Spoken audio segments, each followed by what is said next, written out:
What is up, guys? Welcome back to OverTakes. This is Misfit, and we are going to be talking some off-season moves today.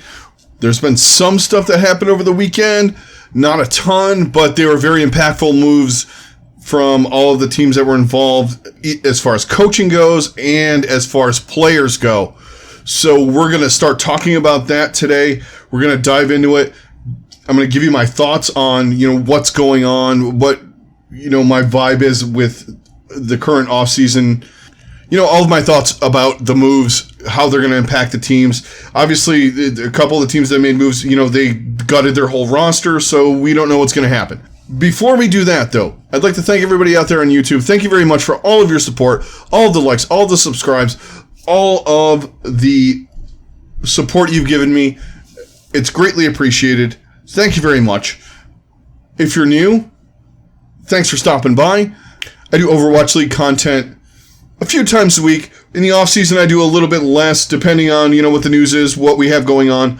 We have some, it's been a little slow to start, but if you like what you're hearing, please hit a like, hit a subscribe, hit that alert bell for when I have new content coming up. Let's dive into this. So, going in, we were talking about it last week, some of the moves that I thought people would make here and there. I didn't really get into Dallas or some of the other teams that made big splashes this week because I knew they were going to do something big, didn't know exactly what it was. And then Halo of Thoughts, who has the inside, and people can take it what he does however they want to. I find it no different than Adam Schefter, Wojnarowski, any of those guys. People in esports seem to take it as some kind of big offensive slap in the face thing because they want their content creators to do stuff. I get that in a way, but you know what?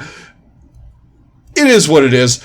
We want to know who's going where, and I like playing the speculation game a little bit, and I like hearing some stuff and the leaking and whatever. It happens in every sport. I know some people don't pay attention to meat sports, but there's always the rumors every offseason about guys going here, guys going there. It gets fan bases excited, and things happen and things don't. So let's dive into the Dallas moves first, because this is the biggest one, and then we'll get into some of the other repercussions of this, and then we're going to dive into a couple of the other minor moves and some of the coaching moves that are probably going to be fairly impactful as to where these teams go. All right, we all know Dallas was looking to improve their brand, this brand in the Envy family. Every other team in Envy is not this shit show of whatever the fuck. I believe I heard somewhere that they've had, I think, like 23 players over the last 3 years. And this isn't like a sport like the NFL where you have a 50-man roster. I mean, max out, it's 12.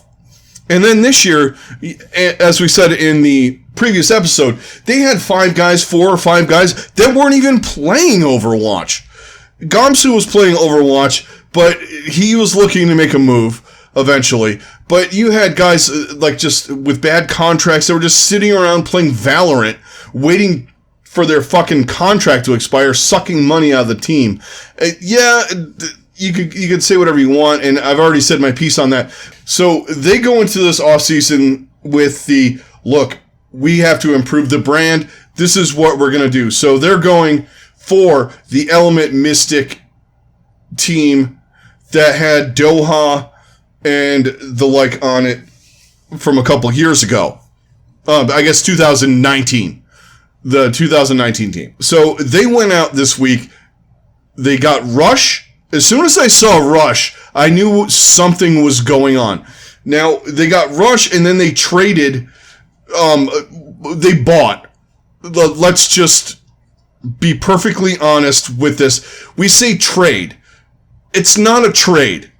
They bought the contracts of Sparkle and Hanbin. So, right off the bat, you have a trio of Sparkle, Hanbin, and Doha. And their former coach, Rush. This looks fantastic.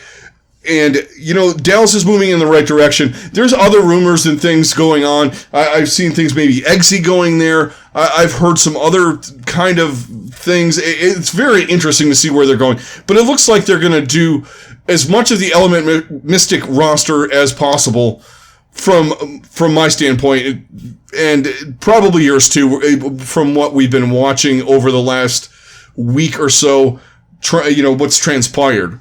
I am going to say this. Dallas fans, don't go crazy yet. Temper your expectations, and I'm not saying it's because of the org.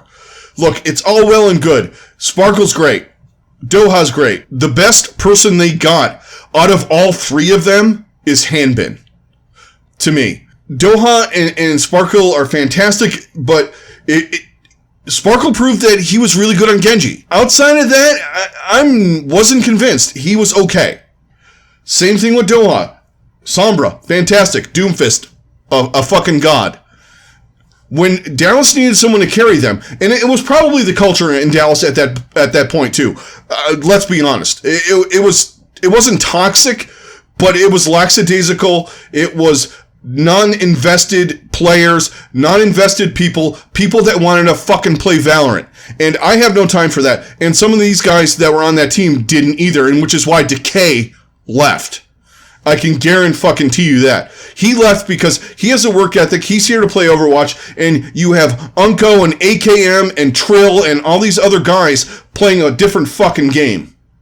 And other people mulling retirement and whatever else was going on. But Gamsu's a professional. I'm not knocking Gamsu. I'm talking about some of the other guys that were on the team. But just temper your expectations to wait and see, because we have a long way to go. We don't know what the meta is going to be.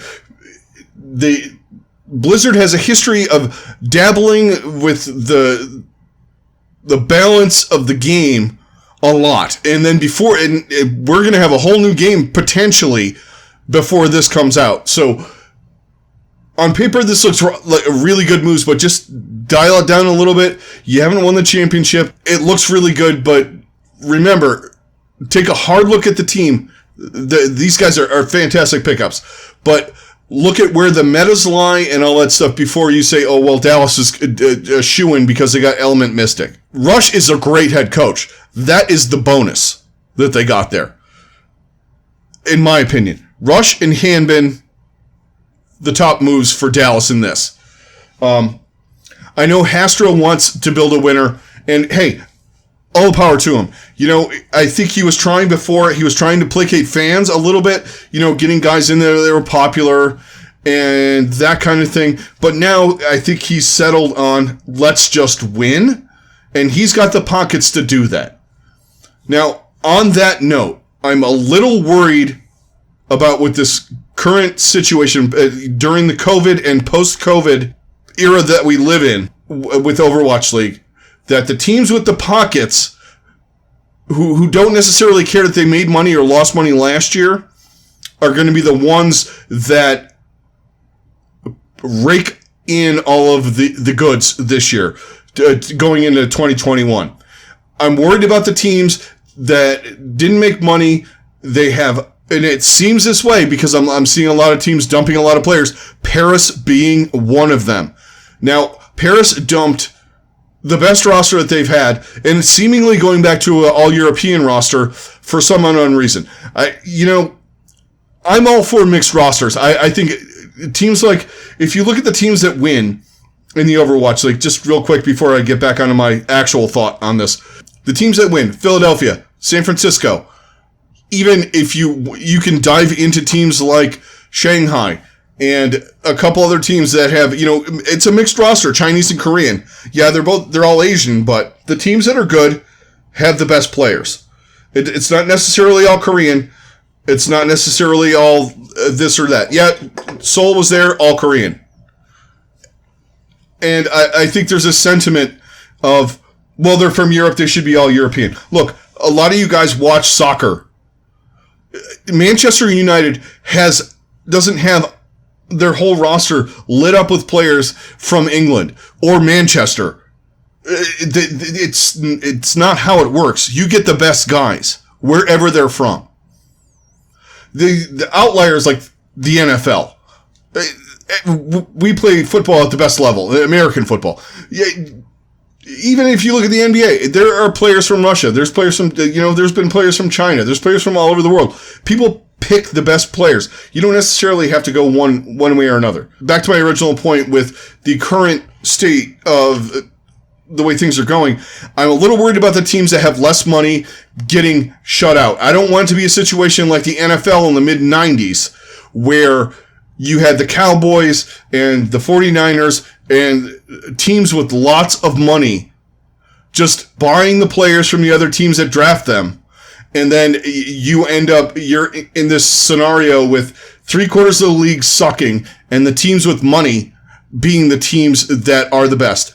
Generally that works in sports, I guess. But what I'm saying is you don't want it to be a money issue where you have these teams, and it happens in baseball.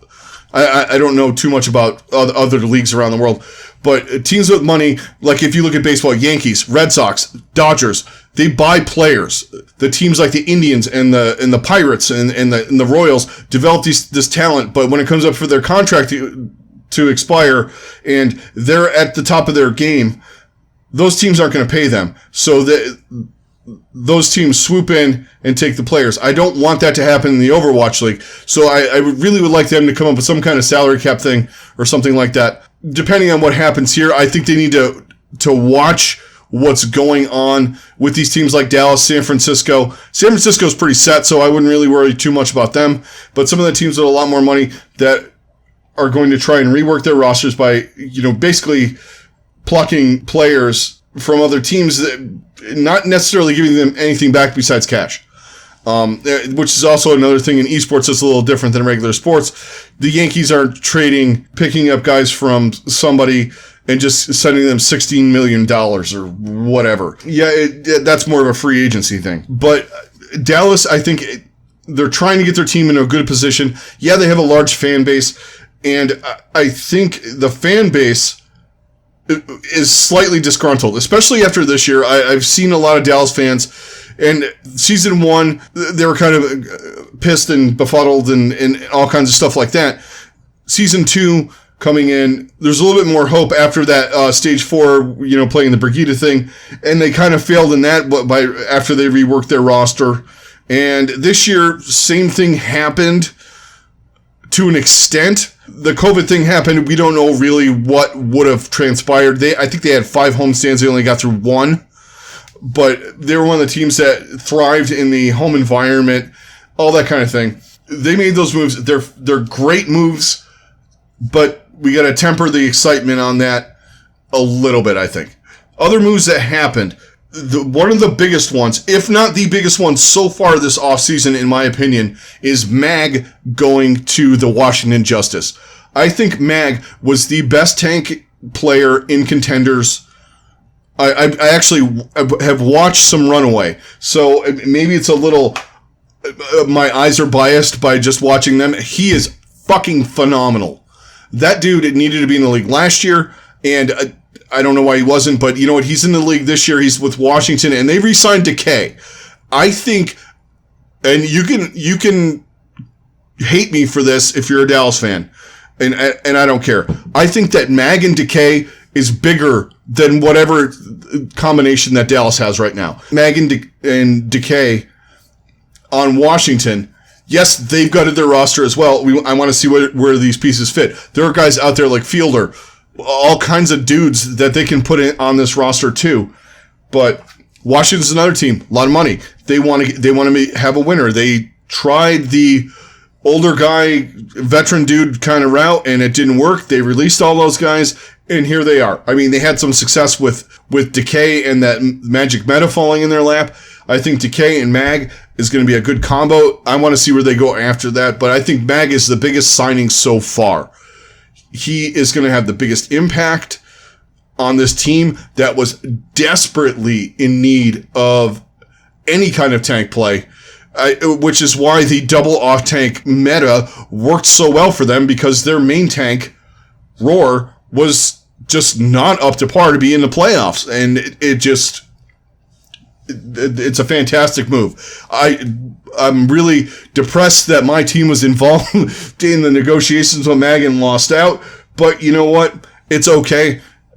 He's going to be great there, and we'll see what happens with my team coming up. We haven't seen anything, heard anything, and on that note, I would wait to, there's going to be a lot of stuff that's going to happen November 13th. I think a lot of teams are waiting because there's a lot of options that are up on November 13th that we're going to have to keep our eye out for. A lot of players had signed that late option last year or the year before where their contracts expire on the 13th of November. So keep an eye out for that. I think some of the big names are going to get swooped up before then, like we've already seen, and some moves are going to be made. But I think a lot of teams are going to hold off and wait and see who actually gets released on those days. And that includes teams re-signing their own players that already are quote-unquote free agents. I think there's a lot of waiting, a lot of let's see what happens kind of vibe going on right now. Yeah, if there's a guy out there, you can afford him, you think he's going to fit in with your team, yeah, go get him. But there's other guys that are going to be available that you don't know that are going to be available quite yet. So, yeah, you don't want to miss out. But if you can get a guy that the November 13 potential free agent mark, you know, there are guys out there. For example, Florida, Fate, November 13th. You have other guys. Some guys already have, like Houston has released all of their dudes and all that stuff. But, you know, you have guys like KSF, Libro, Sabiobi. Some of these guys, Mono. A lot of the guys on New York are, you know, they're exercising their option exercises November 13th. Same thing with guys like Nico and Soon on Paris, who, like I said, seemingly are going back to European, but we don't know what they're doing yet. All of the remaining players on their team have November 13th dates. So that's going to be something to keep an eye on. You know, you have guys on Philadelphia as well. You know, Sado, Poco. You know, Marvel, Michelle, there's a lot of guys out there that could be getting their option exercise on November 13th. So I think some teams are waiting. You know, if you need a guy like Marvel who can potentially play Sigma and play some main tank stuff, if you end up in a double main tank thing or a double off tank thing where Sigma's prevalent, you might want a guy like that on your bench. And I also think that teams are going to fill their six first because, now remember, if the season doesn't start till April, do you really want to be paying bench players from October until April to essentially do scrims? Probably not. You're going to want your six plus your extra guy in January when that date comes up that you have to have. You have to have 7 in January. I would look at 7, and then in January you're going to start seeing holes getting filled, bench players, you know, backups, whatever, third DPS guy. Unless there's like some guy out there that's going to be the total complete to your team. I mean, there's some caveats to these things that I'm bringing out here, but so those are the big things that happened this week. Dallas is going all in. Are they going to get the rest of that Element Mystic team? We don't know yet. I'm interested to see. I mean, there's rumors of Eggsy, like I had said. You know, I don't know if Eggsy's going to go there. They already have Doha and Sparkle. Do you want Doha, Sparkle, and Eggsy? That's a lot of money, but they have the pockets to do that. We haven't heard anything from a lot of teams. Houston, Florida, some of these teams that released a lot of players. Paris has gone on a fire sale. London, haven't heard anything from them yet.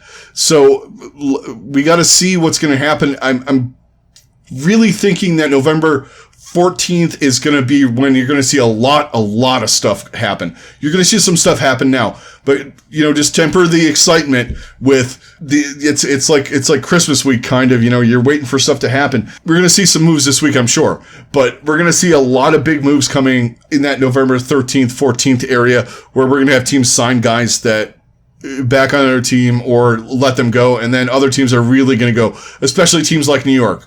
You know, if you're in the market for a main tank, you might want to be looking to see if they get rid of Mono.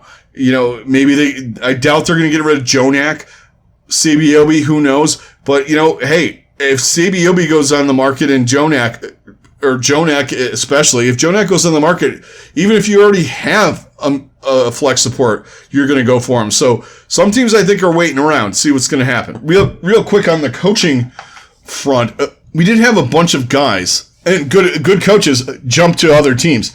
Now, we talked briefly about Junk Buck going to the Outlaws. Since then, we've had KDG leave Philadelphia and go to the Defiant, which I think is a fantastic move for them. They need a really, really good coach. We talked about Rush, and then 9K has gone to the Fusion. So him and Christopher are going to be together. That's also a good move for them, too. I think that's really, really good. And the Shock have re-upped Casores as they signed him as an analyst before the playoffs, and that seemed to work and helped out. And they let go of a couple of their coaches, and they promoted him to assistant coach. So I think that's a great move. Also, Nucky, I'm terrible with her name. We didn't get into this at all. Is a GM of the Spitfire. She was the GM of the Hurricane. She has built the Hurricane into a great roster, pretty much all your EU guys, and I would expect, and she's pretty much said as much, she's going to try and get an EU roster in here. Might not be the greatest to start, but she's going to build one. So they're also, I think, waiting in the weeds to see who gets released and this and that. Yeah, there's a lot of guys out there for them, but I think that's a great move for them. 9K to the Fusion, I think, is fantastic. And I think KDG, low-key, is going to be one of the best moves of the offseason, coaching-wise, that is, to Toronto. They need some direction. They've had coaches that were okay, but he's got a proven track record of winning in this league. Bishop had won, Apex and done some things. KDG took the Fusion to the finals this year, and you can say what you want about how they performed in the end, but still, Toronto hasn't finished above. Defiant finished 15th this year, and they finished, I think, in 18th last year. So anything that's above the bottom feeder part of the league is good for them, and they got a coach that knows how to win. And also, they've gutted their roster. They re-signed Logix. It seems as though they're going mixed again, which is fine. But this guy's going to be able to mitigate the whole mixed team because he's done that. I think that's fantastic for them. But as of right now, you're going to be seeing this on Tuesday. So whatever has happened on Tuesday morning or Tuesday afternoon, I will not have covered yet. I'm going to try and cover the big moves and things like that faster. So that's going to do it, guys. Thanks, everyone, for joining me. All of your support is greatly appreciated. Thank you very much. If you're new, please hit a like, hit subscribe, hit that like button, hit the alert bell. That way you know when I have content coming up. I will have more content coming up as things break. But that's going to do it. This is Misfit. I'm out. Thanks, everybody, for joining me. Everybody out there, stay safe. Have a good rest of your day, and I'll talk to you on the next one.